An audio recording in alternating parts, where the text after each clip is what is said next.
देखिए बेटा, हमारा टॉपिक चल रहा था सविपाक धर्म का अध्याय 11, धरती कितना देती है। कवि सुमित्रा नंदन पंत। मैंने आपको बताया कि ये जो कविता है ये कवि के भाग्यवादी दृष्टिकोण पर आधारित है। कवि ने बताया हमें वह काम करना, हमें लोभ और लालच के वशीभूत होकर के ऐसा कोई काम नहीं करना चाहिए जिसका उचित परिणाम न निकले। हमें जो है ऐसा काम करना चाहिए जिससे कि हम सफल हों और वह नीति पर आधारित हो। और उनके माध्यम इस जो है बात को उन्होंने अपनी इस कविता के माध्यम से प्रस्तुत किया था, जिसमें उन्होंने बताया था कि मैंने बचपन में पैसों के बीज बोए, मतलब पैसे बोए। मैंने ये सोचा कि मैं फूल फल करके मोटा सेठ बन जाऊंगा, और लेकिन उसमें क्योंकि पैसों के कभी पेड़ नहीं उगते, वो अंकुरित तो नहीं होते, इसलिए उनमें से कोई अंकुरण नहीं हुआ, कोई पौधे नहीं हुए। और मैं काफ़ी दिनों तक प्रतीक्षा करता रहा, परंतु उनके कोई पौधे नहीं उगे नहीं। उन बातों को 50 साल निकल गए। ये लोभ लालच बस वैसे बोए थे उन्होंने। उन बातों को 50 साल निकल गए। उसके बाद में उन्होंने एक दिन, अब उनमें कितनी ही सारी वर्षा ऋतु, कितनी सारी ग्रीष्म ऋतु, कितनी शरद ऋतु और कितनी ही जो है हेमंत ऋतु निकल गई। उसके बाद एक दिन गहरी लालसा लेकर के जो है काले बादल बरसे। कभी अपने आंगन में घूम रहे थे, उन्होंने उंगली से सहला करके सेम के बीज बो दिए। और कुछ दिन बाद वो जब आंगन में घूम रहे थे तो उन्होंने देखा कि उन बीजों के अंकुरण होकर के और बहुत सारे छोटे छोटे पौधे निकल आए। तो वो उस समय ऐसे लग रहे थे जैसे अंडे तोड़ करके चिड़िया के बच्चे निकले हों और पंख फड़फड़ा करके उड़ने के लिए तैयार हों, या फिर जो है वो छोटा छोटा छाता ताने वो खड़े हुए थे। तब कभी उसी में आगे कहते हैं, तब मैं उनको रहा देखता धीरे धीरे। तब मैं उन छोटे छोटे उन पौधों को धीरे धीरे देखता रहा। अनगिनत पत्तों से लत भर गई झाड़ियाँ, उनमें अनगिनत पत्ते आ गए। और वो पूरे जो छोटे छोटे जो पौधे थे, उन पौधों की बेलें बनने लगी, झाड़ियाँ बन गई, और वो झाड़ियाँ जो है अनगिनत पत्तों से लद गई, भर गई। हरे भरे टंग गए कई मखमली चंदोगे। और उनमें जो है और छोटी छोटी डालियाँ निकलने लगी, जिससे उनकी कोंपलें निकलने लगी। तो वो हरे भरे बहुत सारे मखमल जैसे चंदोबे टंग गए। चंदोबे जो है ऊपर लगते हैं। तो इस प्रकार से उनमें जो नए जो पत्ते आए, होता क्या है कि ये जो सेम के बीज के पत्ते होते हैं, इन सेम के पत्तों में थोड़ी जो कोंपलें होती हैं, उनमें छोटी छोटी रोए होते हैं। वो रोए होते छोटे छोटे बाल जो है बाल से आ जाते हैं, और वो ऐसे लगते हैं जैसे मखमली पत्ते हैं। तो वो हरे भरे टंग गए कई मखमली चंदोबे, बेलें फैल गई बलखा आंगन में लहरा। और जो है आंगन में लहरा करके बल खा करके बेल फैल गई, बहुत सारी बेलें फैल गई। और सहारा लेकर बाड़े की टटिया, और ये बेलें जो है बाड़े की टटिया का सहारा लेकर के, बाड़े की टटिया का सहारा लेकर के और जो है आगे बढ़ने लगी। हरे हरे 100 झरने फूट पड़े ऊपर को, और जो है हरे हरे 100 झरने फूट पड़े, यानी कि बहुत सारे जो वो थे, और उनकी जो डालें थी वो ऊपर को फूट पड़ी। मैं अवाक रह गया, वंश कैसे बढ़ता है। कभी कह रहे हैं कि उनमें छोटे छोटे फूलों के अंकुरण होने लगे, फूलों के वो जो है छोटे छोटे फूल आने लगे। मैं अवाक रह गया, मैंने देखा कि ये वंश वृद्धि किस प्रकार से होती है। छोटे तारों से छितरे फूलों के छींटे, ये जो फूलों के छींटे थे, छोटे छोटे जो फूल थे, वो ऐसे लग रहे थे जैसे छोटे छोटे से तारे बिखरे हुए हैं। क्या बिखरे हुए हों? छोटे छोटे से तारे। झागों से लिपटे लहरी श्यामल लतरों पर, ये ऐसे लग रहे थे जैसे श्यामल जो लहर हैं, नीले पानी की, श्यामल पानी की जो लहरें होती है, उनमें ऊपर झाग आ गए हों। तो श्यामल लहर तो क्या हो गई, उनके पत्ते, और झागों की तरह क्या हो गई, वो फूल।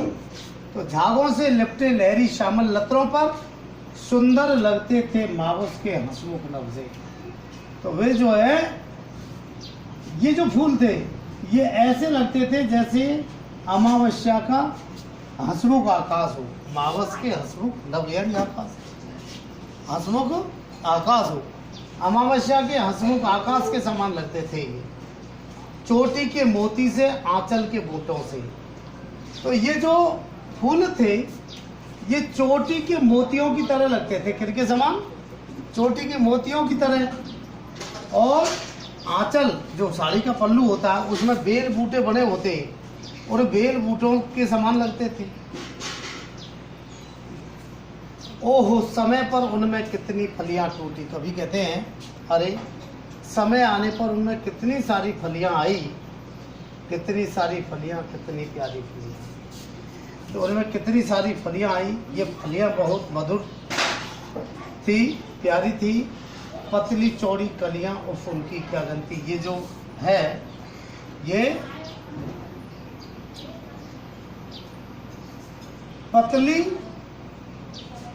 पतली और चौड़ी फलियां थी, और इतनी फलियां आई कि उनकी गिनती भी नहीं की जा सकती। क्या नहीं की जा सकती थी? गिनती नहीं की जा सकती थी। लंबी लंबी अंगुलियों सी, ये फलियां कैसी लगती थी?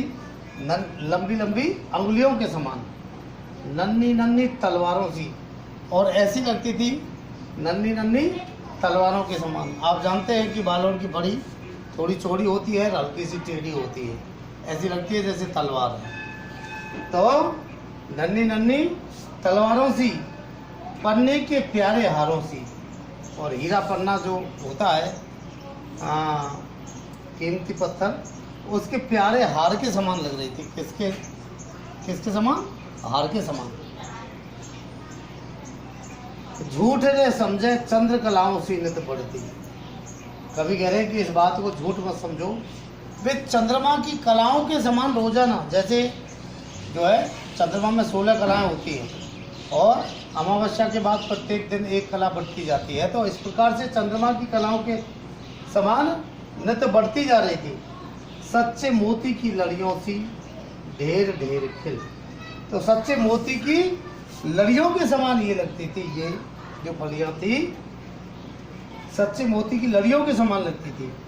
ये ढेर ढेर खिल करके झुंड झुंड झिलमिल कर कचपचियां तारों से, ये जो है झुंड झुंड जो है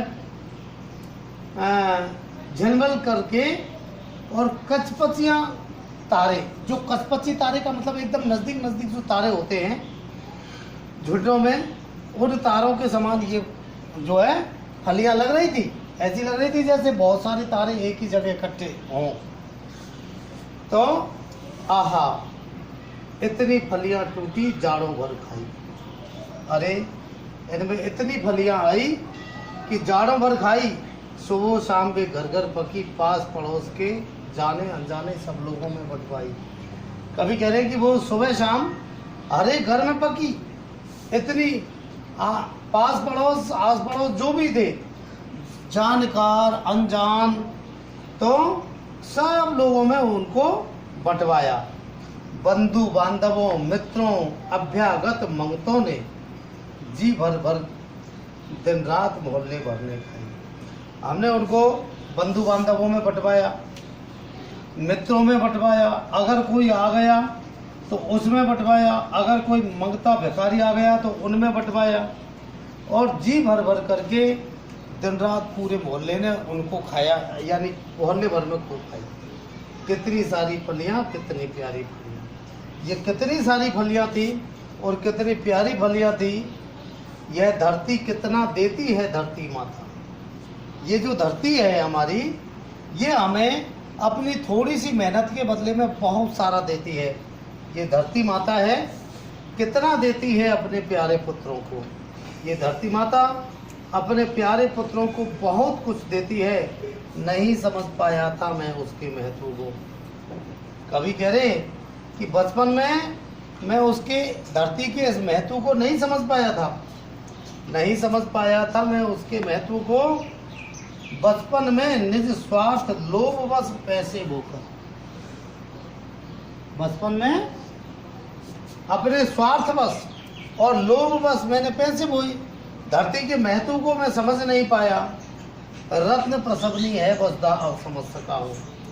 इस बात को मैं अब समझ पाया हूँ कि ये जो धरती है ये रत्न उत्पन्न करने वाली है। कैसी है? रत्न पैदा करने वाली है। इसमें सच्ची ममता के दाने बोने हैं, इसमें हमें अपनेपन के दाने बोने हैं, सभी के साथ अपनेपन का व्यवहार करना है। इसमें जन की क्षमता के दाने बोने हैं, इसमें हमें मेहनत करके, और जो लोगों में जिस व्यक्ति में जैसी क्षमता है वह वैसा ही कार्य करे। तो अपनी क्षमता के दाने बोने हैं इस धरती में। इसमें मानव ममता के दाने बोने हैं, इसमें मानव की ममता के दाने बोने हैं, अपनेपन के भाव के दाने बोने हैं। मनुष्य अपनापन का भाव रखे, धरती के प्रति रखे, मनुष्यों के प्रति रखे, जिससे उगल सके फिर धूल सुनहरी फसलें, जिससे कि ये जो फसलें हैं ये सुनहरी धूल उगल सके। कैसी धूल उगल सके? सुनहरी धूल उगल सके। मानवता के जीवन श्रम से दिशाएं, तो मानवता का जो जीवन परिश्रम है उससे चारों दिशाएं हंसें, मतलब दिशाओं में समृद्धि हो। क्या हो? समृद्धि हो। मनुष्य अपनी परिश्रम करेगा तो समृद्धि होगी। तो मानवता के जीवन श्रम से हंसे दिशाएं, हम जैसा बोएंगे वैसा ही पाएंगे। इस प्रकार हम जैसा बोएंगे फल वैसा ही मिलेगा। कबीरदास जी ने कहा भी है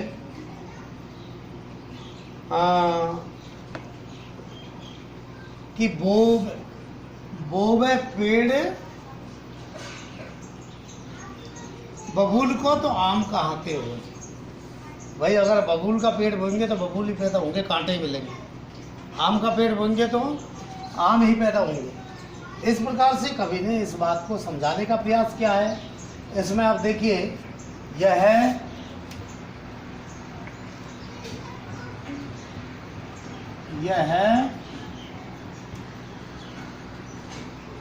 कवि ने मानव के परिश्रम को महत्व दिया है। कवि ने मानव के परिश्रम को महत्व दिया है। ठीक है, एक बात। दूसरी बात यह है तद्भव शब्दावली युक्त, तद्भव शब्दावली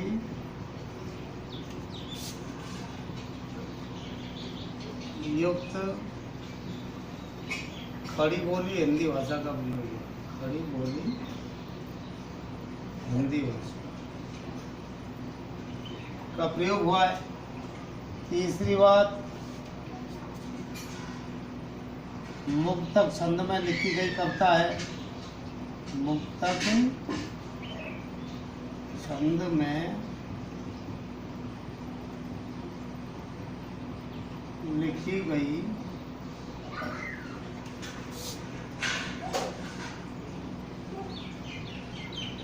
कविता है।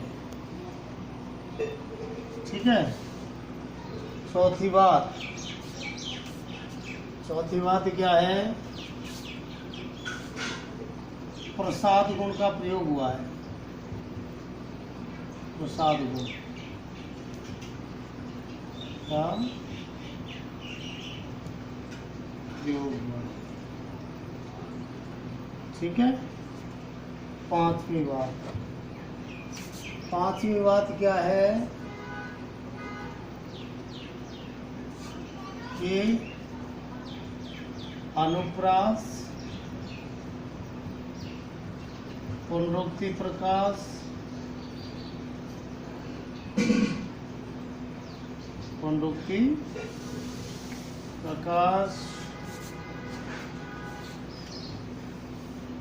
उपमा, मानवीकरण,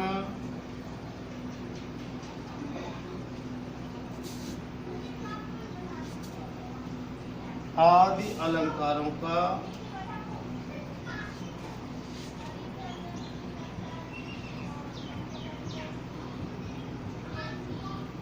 अलंकारों का सुंदर प्रयोग हुआ है। सुंदर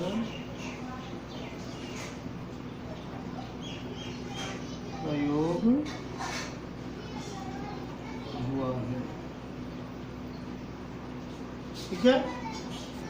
तो इस प्रकार से ये कविता हमारी पूरी हुई और अगली कविता पढ़ाएंगे कल।